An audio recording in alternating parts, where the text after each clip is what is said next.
Welcome to easy electrical. तो previous lecture में अपन ने देखा था हाफ वेव अनकंट्रोल्ड रेक्टिफायर के बारे में। ठीक है, उसके अंदर अब तक अपन ने कवर कर चुके हैं V naught, average output voltage, average output current, RMS voltage, RMS current, voltage की average output voltage, V naught of diode and RMS voltage of diode. ठीक है, और इसी के साथ साथ अपन ने अभी तक क्या कर रखा है, PUF transformer utilisation factor, ripple factor और इसी के साथ साथ एफिशिएंसी। तो कुल मिला के अपन ने 1 2 3 4 5 6 7 8 9 चीजें अब तक कवर कर चुके हैं। ठीक है, 9 पैरामीटर कवर कर चुके हैं। अब अपन देखने वाले हैं सप्लाई पावर फैक्टर के बारे में। बात करते हैं supply power factor. Supply power factor, ठीक है। सबसे पहले बात करते हैं पावर फैक्टर के बारे में। पावर फैक्टर एक बहुत ही इंपॉर्टेंट टॉपिक है जो कि अपन पावर सिस्टम में पढ़ते हैं। ठीक है, पावर इलेक्ट्रॉनिक्स में पढ़ते हैं, इलेक्ट्रिकल मशीन्स में पढ़ा जाता है, नेटवर्क थ्योरी में भी पढ़ा जाता है। ठीक है, इन 4 मेजर सब्जेक्ट में अपन पावर सिस्टम के बारे में पढ़ते हैं। पावर सिस्टम एक्चुअली होता है, देखते हैं। देखिए कोई सिस्टम है इस टाइप से,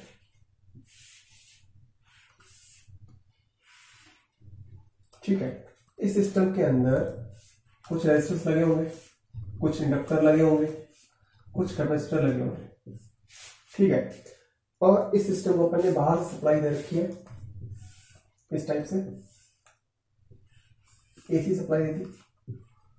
ठीक है, तो इस सिस्टम का कितना पार्ट रेजिस्टिव है, या बोलो कि कितना पार्ट एक्टिव पावर कंज्यूम कर रहा है टोटल पावर की, वही इस सिस्टम का क्या है, पावर फैक्टर एंगल होता है। जैसे कि ये VS है, यहाँ पे से एक पावर फैक्टर मैंने बताया cos of phi, how much active power is consumed by the circuit with respect to total power। ठीक है, एक्टिव पावर, ये जो इंपॉर्टेंट वर्ड है एक्टिव पावर। एक्टिव पावर को और किस नाम से जानते हैं, एवरेज पावर, और किस नाम से जानते हैं, ट्रू पावर। ठीक है, इसका मतलब क्या हुआ कि मेरा जो सर्किट है, ठीक है, जिसके अंदर एक रेजिस्टेंस लगा है, इंडक्टर है, कैपेसिटर है, इससे मिलकर एक सर्किट बना है। इस सर्किट के अंदर मेरा जो एक्टिव पावर है वो कितना कंज्यूम हो रहा है, किसका, टोटल पावर का। टोटल पावर या उसको ऐसे एक वर्ड और बोल सकता हूं, apparent power.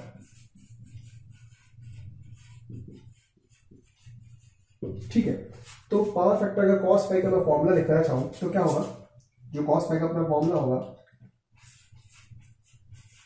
Cos phi power factor angle का फॉर्मूला, एक्टिव पावर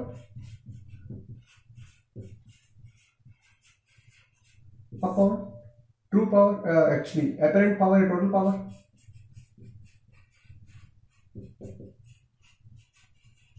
ठीक है, तो ये क्या होगा मेरा cos of phi.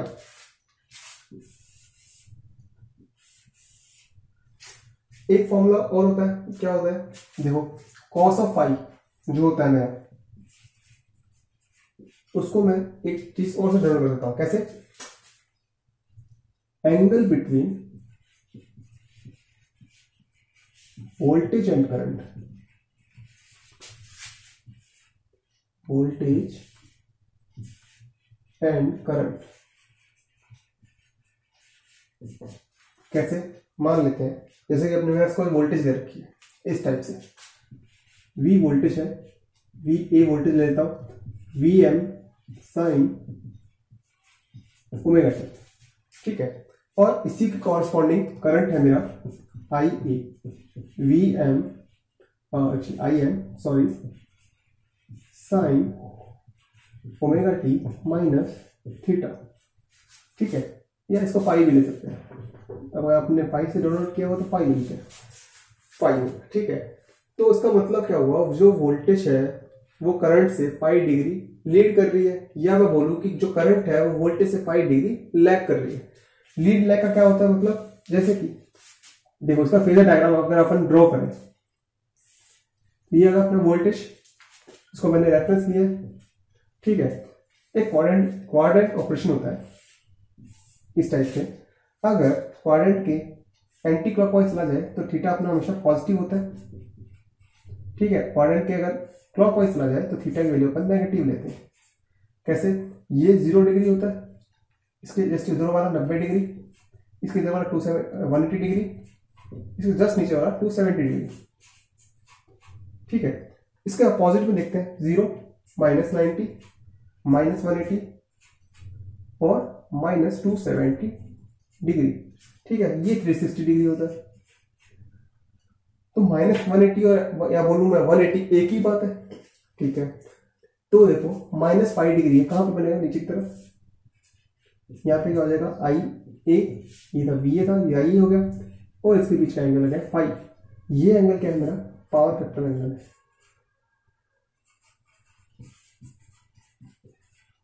Power factor angle, ठीक है। और cos फाइव क्या हो जाएगा मेरा, पावर फैक्टर हो जाएगा किसका, सिस्टम, ठीक है।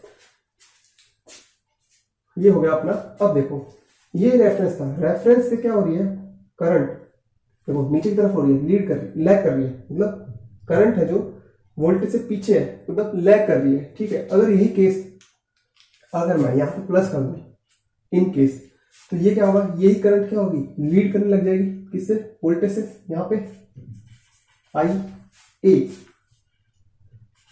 ठीक है। कितने डिग्री से लीड करेगी, 5 एंगल से लीड करेगी,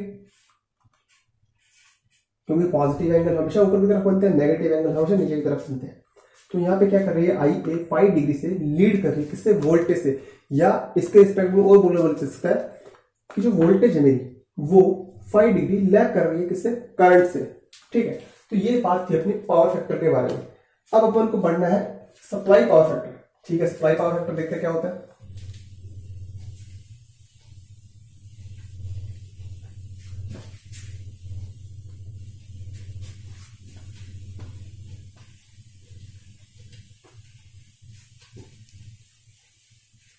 देखो सप्लाई पावर फैक्टर के लिए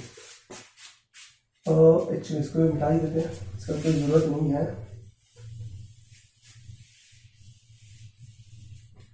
ठीक है। अब देखो सप्लाई पावर फैक्टर, मेरे पास कोई सर्किट है, मान लेते हैं कन्वर्टर है, ठीक है, कन्वर्टर है, या मैं इसको बोल देता हूँ रेक्टिफायर, ये चलो।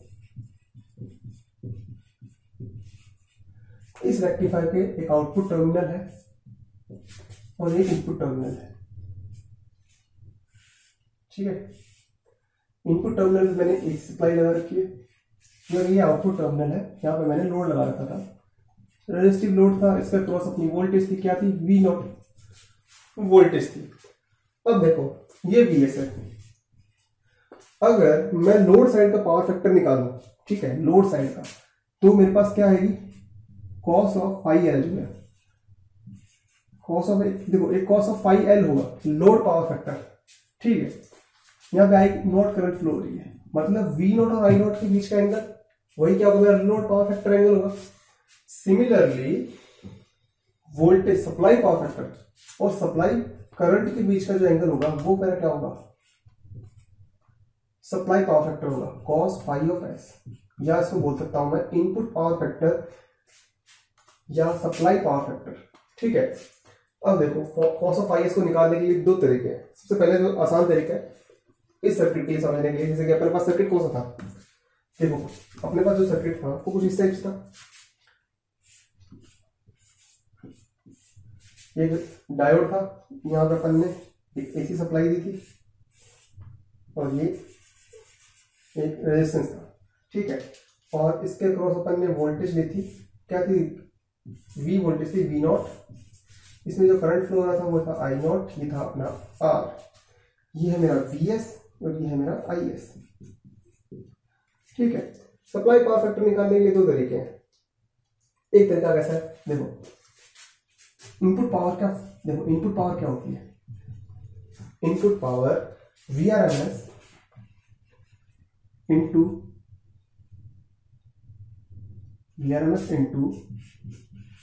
IRMS into cos of phi S. तो इनपुट पावर कहां से, यहां से आई, VS into IS into cos of phi S, इनके बीच का एंगल, ये मेरी इनपुट पावर आ गई, ठीक है। अब मुझे आउटपुट पावर चाहिए। आउटपुट पावर क्या है मेरे पास, P out V out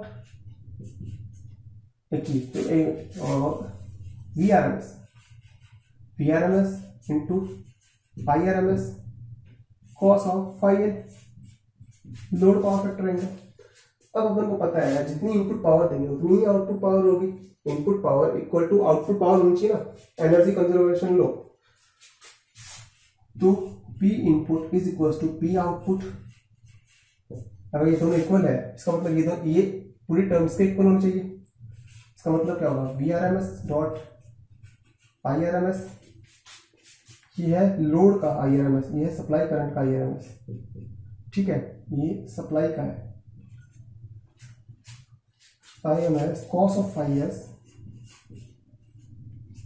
is equal to VRMS, किसका, लोड साइड का, ये लोड साइड का है, ठीक है, into IRMS cos of phi L. अब देखो इस सर्किट के अंदर जो यहाँ पे RMS करंट होगी वही RMS करंट यहाँ पे भी होगी, क्योंकि देखो सीरीज सर्किट है। मतलब ये जो सप्लाई की RMS करंट है और ये जो लोड की RMS करंट है वो दोनों इक्वल है, ये तो कैंसिल आउट हो गया, ठीक है। बचा क्या, VRMS, देखो cos of phi S, cos of phi S की वैल्यू क्या आ जाएगी मेरे पास, VRMS जो लोड का है अपॉन इनपुट वाला into cos of phi L.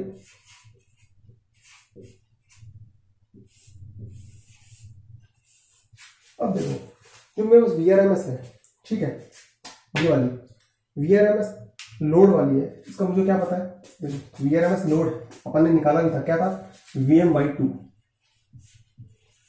ठीक है। जो VRMS सप्लाई वाला है ये वाला VS, ठीक है, VS की वैल्यू क्या थी अपने पास, VM साइन ओमेगा टी थी, ठीक है। इसकी पीक वैल्यू अगर अपन √2 ले लेते हैं तो RMS वैल्यू आ जाती है सप्लाई के लिए। तो इसको अगर डिवाइड कर दे अपन PM/√2 से, तो देखो सप्लाई पावर फैक्टर निकाल रहा हूं मैं, इसको मैं SPF से लिख रहा हूं, into cos of phi L, ठीक। कॉस ऑफ फाई एल की वैल्यू कितनी होगी, मतलब कॉस ऑफ फाई एल मतलब आउटपुट का पावर फैक्टर कितना है। आउटपुट का पावर फैक्टर कैसे निकालते हैं, देखो अपन ने वेवफॉर्म बनाई थी, किसकी, आउटपुट वेवफॉर्म, ठीक है, कैसी थी,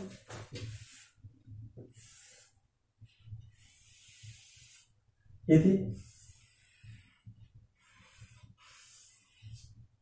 इस टाइप से अपनी पूरी आउटपुट की वेवफॉर्म थी। ये है V0, ठीक है। और मैंने क्या कहा था, करंट की वेवफॉर्म भी क्या होगी, सेम ही होती है इसकी, क्योंकि रेजिस्टिव लोड है, कोई फेज डिफरेंस तो होगा नहीं। जो ये वोल्टेज की है वही मेरी I0 की वेवफॉर्म होने वाली है, इस टाइप से, ठीक है। अगर ये I0 की वेवफॉर्म है, इसके बीच में कोई फेज डिफरेंस नहीं है, मतलब 0 डिग्री का फेज डिफरेंस है, तो कॉस ऑफ फाई एल मतलब फाई एंगल दोनों का डिस्प्लेसमेंट कितना है बीच में, 0 डिग्री, तो कॉस 0 की वैल्यू रहती है 1, तो यहाँ पे क्या हो जाएगा, 1 से मल्टीप्लाई हो जाएगा। तो सप्लाई पावर फैक्टर की वैल्यू कितनी आ गई अपने पास, सप्लाई पावर फैक्टर की वैल्यू दे दो, PM से VM कैंसिल आउट, √2 से 1 2 cancel out, supply power factor कितना आ गया, 1/√2, या बोल दू 0.707, सप्लाई पावर फैक्टर आ गया अपना, ठीक है। एक तो ये मेथड है, 0.707 आ गया अपना सप्लाई पावर फैक्टर, किसके लिए, single phase half wave uncontrolled rectifier using R load के लिए। एक मेथड हो रहा है, ठीक है, फोरियर सीरीज मेथड बोलते हैं उसको अपन, देखते हैं वो भी देखते हैं। उसके अंदर अपन को क्या करना होता है, फंडामेंटल जो फैक्टर्स होते हैं उसको ध्यान रखना होता है। ठीक है, कैसे देखते हैं अभी देख लेते हैं।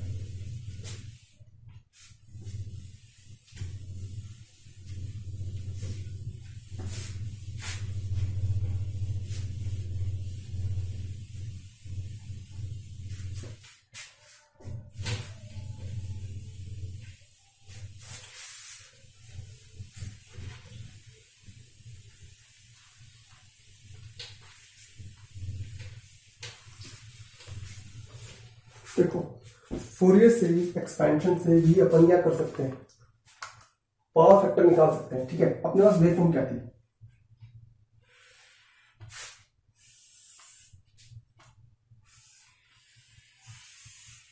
ये थी मेरे पास सप्लाई की वेवफॉर्म Vs थी।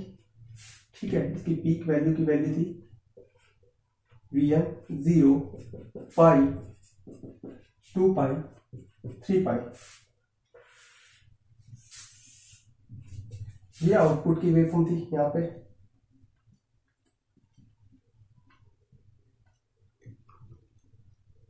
ठीक है, आउटपुट की वेवफॉर्म क्या थी, पॉजिटिव हाफ साइकिल में तो अपना सेम एज इट इज आ रहा था, नेगेटिव हाफ साइकिल में 0 था, फिर पॉजिटिव हाफ साइकिल में आ रहा था अपने पास आउटपुट।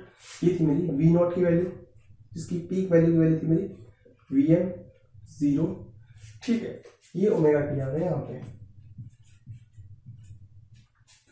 अब देखो, मुझे इसका क्या करना है, फोरियर सीरीज एक्सपेंशन लिखना है। ठीक है, वैसे तो ज्यादा यूजफुल नहीं है, फिर भी मैं आपको बताता हूँ। एक्चुअली इसका ज्यादा यूज नहीं है, इसलिए मैं आपको डायरेक्ट कॉपी से बता देता हूँ। इसका जो फोरियर सीरीज एक्सपेंशन होगा, ठीक है, इसका जो फोरियर सीरीज एक्सपेंशन है अपना, आई एस की जो वैल्यू है फोरियर सीरीज एक्सपेंशन की, वो है अपनी Vm upon pi R plus Vm upon 2r sine omega naught T minus 2Vm upon 2r summation n equals to 1 2 3 to infinite cos of 2 omega naught n t divided by 4 n square 1। ठीक है, इसको find out भी कर सकते हैं, पर इसकी need नहीं है अपन को। ठीक है, क्योंकि अपना ये ज्यादा यूज नहीं होता है।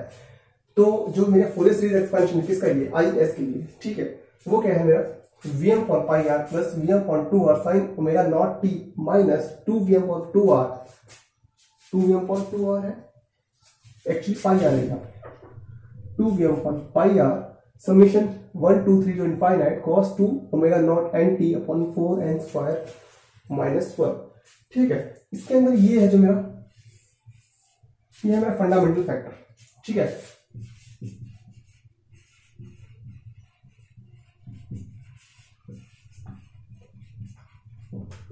फंडामेंटल फैक्टर है। ये है मेरी एवरेज करंट जो अपन ने निकाली थी, एवरेज करंट है ये। ठीक है, और रेस्ट पार्ट है अपने अदर हार्मोनिक से। ठीक है, ये फंडामेंटल हार्मोनिक है। फंडामेंटल हार्मोनिक मतलब एन की वैल्यू अगर मैं 1 रखता हूं तो मेरे पास क्या मिलता है, फंडामेंटल हार्मोनिक मिलता है। ठीक है, जैसे किसी सिस्टम में जैसे फ्रीक्वेंसी है अपने पास। ठीक है, इंडिया की जो नॉमिनल फ्रीक्वेंसी चल रही है वो है 50 हर्ट्ज। ठीक है, उसके बाद में अगर ये 100 हर्ट्ज हो जाए तो सेकंड हार्मोनिक है, थर्ड हार्मोनिक के लिए 150 हर्ट्ज, फोर्थ हार्मोनिक के लिए बढ़ता जाएगा 200 हर्ट्ज, 250 हर्ट्ज। ऐसे क्या होंगे, अलग अलग हार्मोनिक्स आते जाएंगे, मतलब फ्रीक्वेंसी ट्रिपल डबल ट्रिपल ऐसे बढ़ती जाएगी फ्रीक्वेंसी अगर। अब देखो, सप्लाई पावर फैक्टर निकालने के लिए अपन इसका कैसे यूज करते हैं, तो अपन ने निकाला था। अब देखो, इसके लिए अपन निकालते हैं, देखते हैं इनपुट पावर। ठीक है, जो सर्किट था अपना, ठीक है, सर्किट क्या था,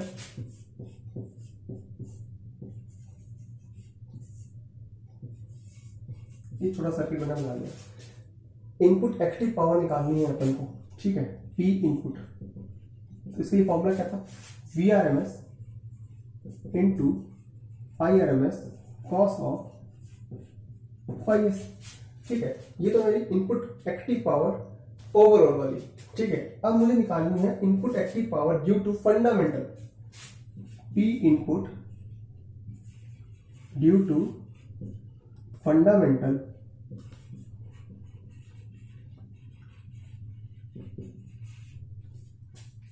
ठीक है component. Due to fundamental component के लिए क्या होगा, देखो P input is equal to V RMS 1 into IRMS 1 into cos of phi 1। ठीक है, दोनों पावर को मैं इक्वल करता हूँ, दोनों इनपुट पावर है, दोनों पावर अगर इक्वल किया जाए, ठीक है, इस पावर को इस पावर को इक्वल करते हैं। ठीक है, देखते हैं, देखो VRMS into IRMS cos of phi s is equals to VRMS 1 into IRMS into cos of phi 1।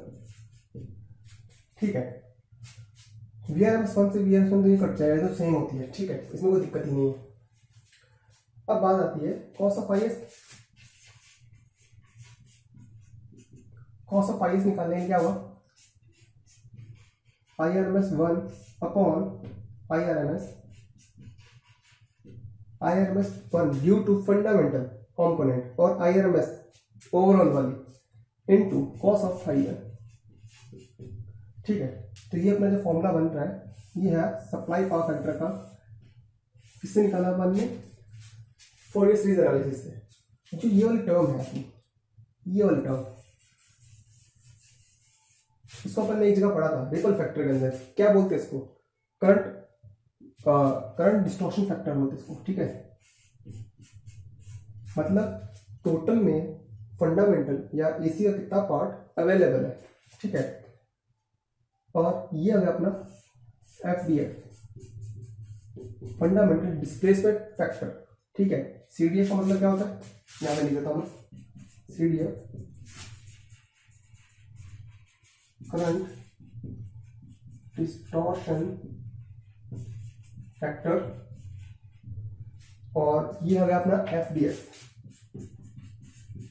Fundamental displacement factor, fundamental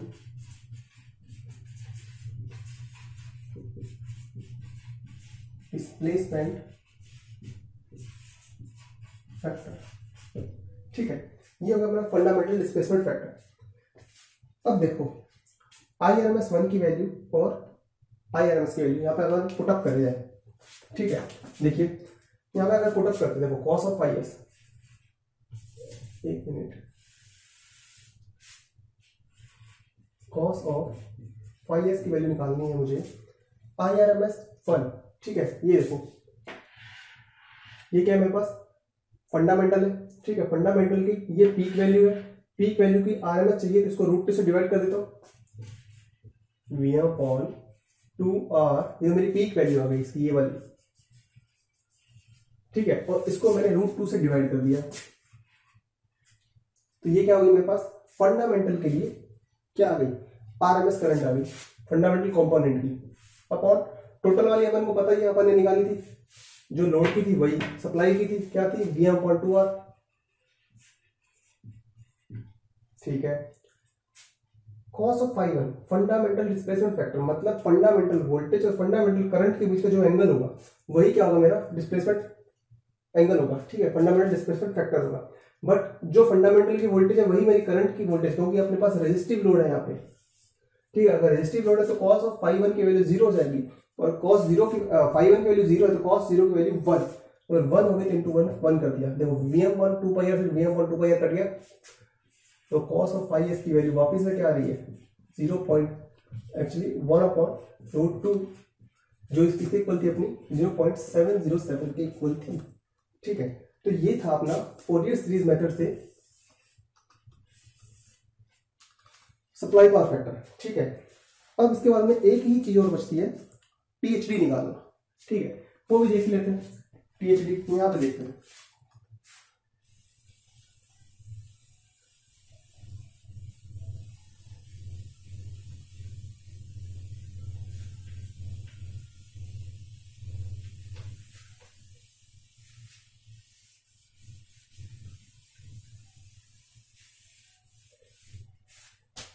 बात करते हैं टीएचडी की। टीएचडी फुल फॉर्म क्या होती है? Total harmonic distortion. Total harmonic distortion, ठीक है। Total harmonic distortion क्या होता है? मतलब अपनी जो हार्मोनिक्स जो मतलब वेव है, आउटपुट वेव है, वो कितनी डिस्टॉर्टेड है, मतलब कितने उसके अंदर हार्मोनिक्स प्रेजेंट है। टोटल हार्मोनिक्स मतलब देखो, एक तो फंडामेंटल होगा, उसके अंदर सेकंड भी होगा, थर्ड भी होगा, फोर्थ भी होगा, फिफ्थ भी होगा, सिक्स्थ भी होगा। मतलब टोटल मिलने के बाद में अपने पास जो वेव फॉर्म बन रही है, ये जो वेव फॉर्म है वो टोटल हार्मोनिक्स मिलने के बाद मिल रही है। तो उसके अंदर कितना हार्मोनिक्स है जो डिस्टॉर्ट कर रहे हैं वेव को, ठीक है, वो निकालते हैं, ठीक है। इसके लिए जो फॉर्मूला होता है वो डायरेक्ट ही होता है, ज्यादातर इसका डेरिवेशन तो नहीं है। जो टीएचडी है उसका फॉर्मूला होता है √1/(z²-1). अब z² क्या चीज आ गई? z² होता है करंट डिस्टॉर्शन फैक्टर, ठीक है। g को अपन क्या बोलते हैं? CDI, current distortion factor. इसकी वैल्यू क्या है अपने पास? IRMS1/IRMS, ठीक है। फंडामेंटल की RMS value upon total RMS value, ये वैल्यू अगर पुटअप करी जाए, देखो टीएचडी इज इक्वल टू √1/, देखो ये पॉलिटिव ऊपर चला जाएगा तो ये बन जाएगा अपना IRMS/1 इसका होल स्क्वायर -1, ठीक है। अगर ये हो गया और IRMS की वैल्यू ये रही, इसका RMS वैल्यू चाहिए, इसको √2 से डिवाइड करते हैं तो पुटअप कर देते हैं वैल्यू। देखो क्या आने वाली है? IRMS टोटल वाली क्या थी अपने पास? VM/2r, VM/2r अपॉन ये वाली वैल्यू पीक है, इसका रूट RMS लेने के लिए क्या करना पड़ेगा? इसको √2 से डिवाइड करना पड़ेगा। VM/√2 × 2r और इसके पूरे का क्या है मेरे पास? स्क्वायर और -1 है, ठीक है, ठीक है। अभी देखो VM/2 से 2i कट गया, √2 ऊपर चला जाएगा, √2 ऊपर चला गया, होगा स्क्वायर 2 बन जाएगा, 2 -1। तो टीएचडी की वैल्यू कितनी आ गई? अगर मैं यहाँ पे लिखूं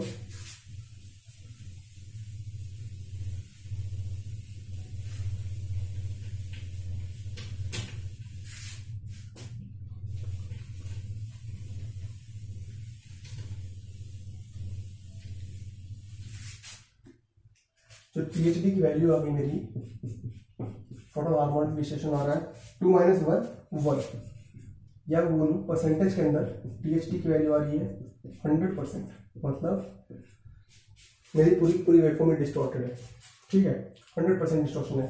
टीएचडी की वैल्यू 100% आ गई, जो कि कम से कम आनी चाहिए मेरी वेवफॉर्म, मुझे कम से कम डिस्टॉर्शन चाहिए मेरी वेवफॉर्म के अंदर, ठीक है। तो ये तो 100% नहीं आ रही, तो इसका मतलब जो सिंगल फेज अनकंट्रोल्ड रेक्टिफायर उसका यूज बहुत कम से कम करते हैं अपन, और एक तो अनकंट्रोल्ड है तो इसका मतलब क्या होगा? उसका पावर फैक्टर भी फिक्स हो गया, ठीक है, और रेजिस्टिव लोड है, ऊपर से इसकी टीएचडी भी फिक्स हो गई, ठीक है। और एफिशिएंसी कितनी जो अपन ने निकाली थी, कितनी थी? 40.6% थी, वो भी फिक्स हो गई। PUF निकाला था, ट्रांसफॉर्मर यूटिलाइजेशन फैक्टर, मतलब जो ट्रांसफॉर्मर कितना यूटिलाइज हो रहा है वो भी 28.6% था, मतलब सब कुछ कम ही कम है, लॉसेस ज्यादा है इसके अंदर। तो ये वाला जो मेथड अपन वो कम यूज करते हैं किसी वेवफॉर्म, मतलब एसी जो वेवफॉर्म होती है, अपना एसी सप्लाई होती है, उसको रेक्टिफाई करने के लिए, मतलब एसी को डीसी में कन्वर्ट करने के लिए, तो ये वाला मेथड अपन कम यूज करते हैं, ठीक है। तो अपन ने अभी तक मतलब इस 3 लेक्चर के अंदर हाफ वेव अनकंट्रोल्ड रेक्टिफायर को कवर अप किया है, ठीक है। इसके अंदर अपन ने कितने कंपोनेंट्स पढ़ लिए? देखो V0 की वैल्यू पढ़ ली अपन ने, I0 पढ़ लिया, VRMS पढ़ लिया, IRMS पढ़ लिया, ठीक है। Average output voltage, average output current, RMS voltage किसकी? आउटपुट की, RMS करंट किसकी? आउटपुट की, ठीक है। V0 of D average output voltage of diode, और I0 ये क्या है? Average output current of diode, ठीक है। और साथ ही साथ VRMS ऑफ डायोड पढ़ लिया। इसके साथ अपन ने क्या पढ़ा? एफिशिएंसी पढ़ी, ट्रांसफॉर्मर यूटिलाइजेशन फैक्टर पढ़ा, रिपल फैक्टर पढ़ा, इस साथ साथ सप्लाई पावर फैक्टर पढ़ लिया और THD, मतलब अपन ने कुल मिला के इतने फैक्टर्स के ऊपर अपन ने बात कर ली है। ठीक है, ये सभी फैक्टर याद रखने हैं, क्योंकि अपन अनकंट्रोल में बात कर रहे हैं। आने वाली वीडियोस में अपन कंट्रोल पे बात करेंगे, कंट्रोल रेक्टिफायर पे। ठीक है, ये तो आर नोट के लिए। तो जो नेक्स्ट वीडियो अपने पास आने वाली है, उस नेक्स्ट वीडियो में हम बात करेंगे कि किसी सर्किट के ऊपर, मान लीजिए जो है अपना हाफ वेव अनकंट्रोल रेक्टिफायर है, उसके ऊपर अपन अगर इंडक्टर लगा दें तो इंडक्टर का क्या इफेक्ट पड़ता है इन सभी पैरामीटर्स पे जो अपन ने डिस्कस किए हैं। ठीक है, तो गाइस मिलते हैं नेक्स्ट वीडियो में। प्लीज चैनल को लाइक करें और सब्सक्राइब करें। Thank you so much.